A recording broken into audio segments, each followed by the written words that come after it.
E aí, pessoal, belezinha? Professor Sidgley Oliveira na área e vamos para mais uma aula de língua portuguesa. Agora, no oitavo ano. Oitavo ano, vamos lá então. Texto de opinião. O texto de opinião, ele é extremamente importante, uma vez que a gente vai aprender a como argumentar em cima da nossa opinião. Mas, professor, se o texto é de opinião, eu não vou falar só da minha opinião? Não necessariamente. O texto de opinião quer dizer que você vai pegar a sua opinião, sim, e vai trabalhar em cima de um gênero. Você vai trabalhar em cima de uma ideia, você vai trabalhar em cima de um conceito, certo? O que a gente precisa pensar? Opinião não é fato. A gente não pode rebater fatos com opiniões. Então, vamos supor, eu posso comprovar algumas coisas. Por exemplo, se eu bater nessa mesa vai fazer barulho. Posso comprovar? Pronto, acabei de comprovar. É um fato, faz barulho. Faz barulho por quê? Aí vai ter uma série de coisas. Devido ao deslocamento do ar e à força da minha mão batendo aqui, né, o impacto produziu um som que é a vibração que vai chegar até o meu tímpano, lá. Só que é comprovado cientificamente. Agora eu posso dizer para vocês, eu acho que vermelho é mais legal que azul. É verdade o que eu estou falando? Vai depender, mas eu não posso comprovar. Isso é um gosto. A opinião, ela é pessoal. Então, a partir do momento que você vai escrever um artigo de opinião, você vai escrever um texto de opinião, nós precisamos embasar as nossas opiniões a partir de fatos, a partir de argumentos que sejam comprovados cientificamente. Pense o seguinte, lembra de uma briga que você teve com alguém, de uma discussão que você teve com alguém. Aí você perdeu essa discussão por qualquer motivo. Aí você está lá bem tranquilo, você está na tua casa. Você te deu uma dor de barriga, você precisou ir no banheiro fazer o número 2, aí você está lá igual todo mundo fica, né, no celular. De repente você tem aquele estalo. Vem aquele argumento maravilhoso na tua cabeça. Nossa, se eu tivesse falado isso, fulano não ia escapar nunca. Por que você fica... A briga já até acabou, você tem vontade de começar aquela discussão de volta só para mandar esse argumento que você lembrou, né? E aquele dia que você fez isso? Você já fica, né, ansioso. Então a gente tem esse pensamento, a gente tem essa maneira de ver as coisas. Então veja, pessoal, o argumento, ele torna válido tudo que nós passamos, tudo que a gente consegue entender. Então, a partir do momento que você é bem embasado, quem já ganhou uma discussão sabe o que conta isso, é interessante. Se você é bem embasado, se você tem ideia do funcionamento daquilo, de como um texto é produzido, de toda aquela produção, você consegue entender como você vai desenvolver uma discussão. O mais importante do que a gente pensar em argumentos a favor do que nos defende, do que nós vamos defender, é justamente pensar nos argumentos que vão usar contra a gente. Por quê? Porque você já vai armado com a sua defesa. Então, eu acredito em tal coisa, tenho esse e esse argumento que defendem isso. Como é que as pessoas podem tentar refutar, diminuir o meu conhecimento, os meus argumentos? Então, se eu falar isso, fulano vai falar isso. Eu preciso prever. O artigo de opinião, ele vem para te ensinar a, primeiro, pensar em como proteger o seu ponto de vista e, segundo, pensar em como se proteger dos argumentos dos outros. Nós temos que ter essa projeção. Então, bem dizer, você deu a sua opinião, alguém vai argumentar, você vai contra-argumentar. Lógico, você não pode contra-argumentar, tipo, eu não concordo com você porque você é feio e bobo. Não. Você vai contra-argumentar com fatos. Mas e se tal coisa acontecer? Você vai lá, não, mas e se outra coisa acontecer? Você precisa aprender a quebrar o argumento do outro. Por quê? O texto de opinião, ele vai vir justamente com a ideia de que nós temos que passar a nossa opinião. Então vamos supor que você colocou o seu texto de opinião. Aí o professor fala, pessoal, escrevam artigos de opinião e nós vamos ler para a turma. Você vai lá e falou sua opinião. E a gente vai abrir para discussão. Opa! Você sabe que tem gente que vai concordar com você, você sabe que tem gente que vai discordar de você, e você sabe que tem gente que não vai estar nem aí, vai querer ver os dois lados, certo? A partir do momento que você colocou aquilo ali, alguém vai pensar em um argumento que pode quebrar o seu. Belezinha? O texto de opinião, ele vai se embasar nisso. Vamos lá então? Gêneros textuais cumprem uma importante função social quando o assunto é comunicação. Embora sejam muitos, apresentam peculiaridades que nos permitem identificá-los. Você já se deu conta da infinidade de situações comunicacionais às quais somos expostos ao longo de nossa vida? Nem precisamos tanto, pois durante um único dia podemos estar envolvidos em diferentes contextos e ambientes que exigem de nós um comportamento linguístico específico. Então vejam, eu enquanto professor de língua portuguesa, eu preciso vir aqui e me comunicar com vocês de uma forma clara, objetiva, né, e certa. Por quê? Se eu cometer um erro na minha fala, as pessoas vão falar, ih, olha lá o professor de português falando errado. Por quê? Aqui exige uma formalidade. Agora vejam, eu dou aula em escola também. Eu dou aula em escola, eu tenho um linguajar para falar com os meus alunos. Porém, a mesma maneira que eu falo com os meus alunos, não é a maneira que eu falo com o meu pai, com a minha mãe, com a minha noiva, com o meu cachorro, com o meu gato.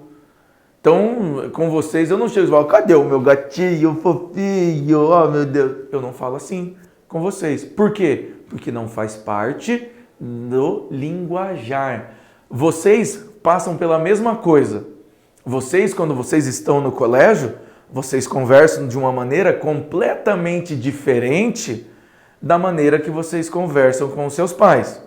Vejam, se você conversar com os seus amigos na sua casa, você sabe que vai dar ruim, a maioria das vezes. Então, tá todo mundo na tua casa, você resolveu levar os teus amigos para tua casa. Seus amigos começam a conversar, você já começa a dar aquela olhada, assim, tá os teus pais junto, você já dá aquela regalada no olho, né? Você já faz assim, dá aquela chutada, né? Já dá aquela batida, né? Tipo, oh, se toca, o que você tá falando? Por quê? Naquele momento com os seus pais, o ambiente é diferente. Então, se você vai na igreja, tem um linguajar para falar na igreja. Se você vai numa pizzaria, a pizzaria é um ambiente informal. Você pode conversar da maneira que você quiser na pizzaria. No colégio, quando vocês vão conversar entre vocês, vocês falam de maneira informal. Agora, geralmente, quando vocês têm que fazer uma pergunta, quando vocês falam para os professores, vocês têm que falar de uma maneira clara para que o professor consiga entender a sua dúvida. É aqui que a gente fala um linguajar, um comportamento linguístico específico. Tem cenários que aceitam um tipo de fala e tem cenários que não. A linguagem é um dos mais eficientes meios de comunicação, pois ela nos permite interagir com as pessoas, assim como alterar nosso discurso de acordo com a necessidade do momento. Tem momento que você precisa ser mais sério, tem momento que você pode ser mais descontraído. Então a comunicação ela existe para isso. Dessa constante necessidade do ser humano tem de interagir e comunicar-se com os outros, surgiram os gêneros textuais. Gênero textual não podem ser enumerados, visto que variam e adaptam-se às necessidades dos falantes. Mesmo que não possamos contá-los, é possível observar que eles possuem peculiaridades que nos permitem identificá-los e reconhecê-los entre tantos outros gêneros. Então, o gênero textual em questão que a gente está estudando vai ser o artigo de opinião, o texto de opinião. Porém, nós vamos ter crônica de opinião, crônica argumentativa, dissertação, entre vários outros tipos de texto. Então, a tipologia, os tipos de texto são inúmeros, a gente não numera eles. E a gente pode colocar opinião em várias. A crônica é um gênero que a gente pode colocar várias das nossas opiniões ali, beleza? E as características dos gêneros textuais estão na apresentação de tipos estáveis de enunciados, além de estruturas, conteúdos temáticos que facilitam a sua identificação. Então, alguns gêneros textuais que a gente conhece: o artigo, a crônica, o conto, a reportagem, a notícia, o e-mail, a carta, o relatório, o resumo, a resenha, a biografia, o diário, a fábula, o ofício, o poema, a piada. Nossa, professor, a piada é um gênero textual? Sim, não é um meio de comunicação? Vejam, a piada ela tem que ser curta, a piada ela tem que ser rápida, a piada ela tem que ter um entendimento. Você depende do entendimento da outra pessoa para a piada ter graça. Se você já escutou uma pessoa que sabe contar piada e uma pessoa que não sabe contar piada, você sabe o quanto isso é importante. Uma pessoa que sabe contar uma piada, ela pensa numa piada, ela articula essa piada, você pensa, nossa, que piada boa, essa é a piada mais engraçada que eu já ouvi. Uma outra pessoa vai e contra a mesma piada, você, não é tão engraçado, por quê? Depende da maneira, do jeito da comunicação. Então, aqui você depende. E-mail, carta, um evoluiu para o outro, a carta evoluiu para e-mail, notícia, reportagem, conto, fábula, todos eles têm um linguajar próprio, né? Dos tipos textuais que apresentam uma estrutura bem definida, além do número limitado de possibilidades, os gêneros textuais são diversos e cumprem uma função social específica. Cada um vai ter um papel durante a comunicação.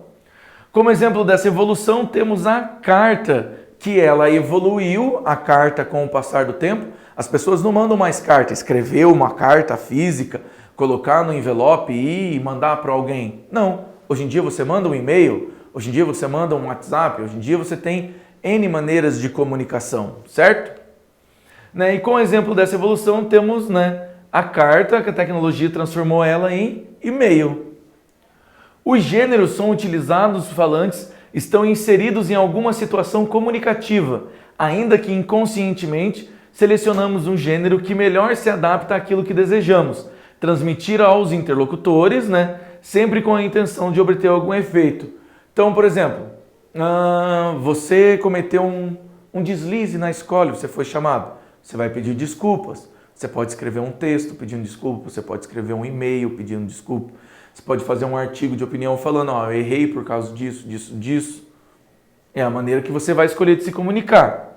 E seja o bilhetinho deixado na porta da geladeira, seja na postagem feita nas redes sociais, até mesmo uma piada contada pelos nossos amigos. Os gêneros estão a serviço da comunicação. O texto de opinião, ele é um texto do qual o autor apresenta a opinião face a ideia que ele teve, o assunto que ele vai trabalhar, um tema atual, porque ter opinião sobre algo do passado é complicado, as pessoas não vão interagir na discussão, e uma afirmação e uma negação. Como assim, professor? Você precisa concordar com a sua ideia ou com o seu assunto, ou você precisa discordar da sua ideia e do seu assunto. O artigo de opinião ele vai gerar em torno se você concorda ou se você discorda de alguma coisa. Belezinha? Então, olha lá. Temos 3 etapas. Temos a preparação, que é onde você vai escolher os temas. A elaboração, que é onde você vai elaborar o seu texto e ver como vai ficar a ordem. E a revisão. Veja, é muito importante que você reveja as opiniões, fatos e seja lá as citações que você colocou no seu texto, justamente para a gente evitar problemas futuros, plágios, erros de língua portuguesa, porque às vezes um bom texto as pessoas vão diminuir porque a pessoa não sabe nem escrever, não vou nem ler isso. Às vezes está maravilhoso o que você escreveu, mas você cometeu um erro, as pessoas vão te julgar por isso. Listar a opinião que podem existir sobre o assunto, listar argumentos contra e a favor, foi o que o professor comentou, a gente precisa tanto saber o que eles acham contra e o que eles não acham. E optar por um ou defender, ou contra ou a favor de um assunto, e então defender. né? Lembrando que opinião e argumento sustenta todo o texto, enquanto as ideias e opiniões são apenas enfraquecidas com um bom argumento. Ah, eu não gosto de você por causa disso. Ah, só por causa disso? Então a gente diminui. Ideias todos temos a respeito de tudo e conhecemos o mundo, então é uma ideia, é uma opinião. Né? E opinião é quando colocamos certo juízo de valor sobre nossas ideias. E argumentos são bases que sustentam nossa opinião.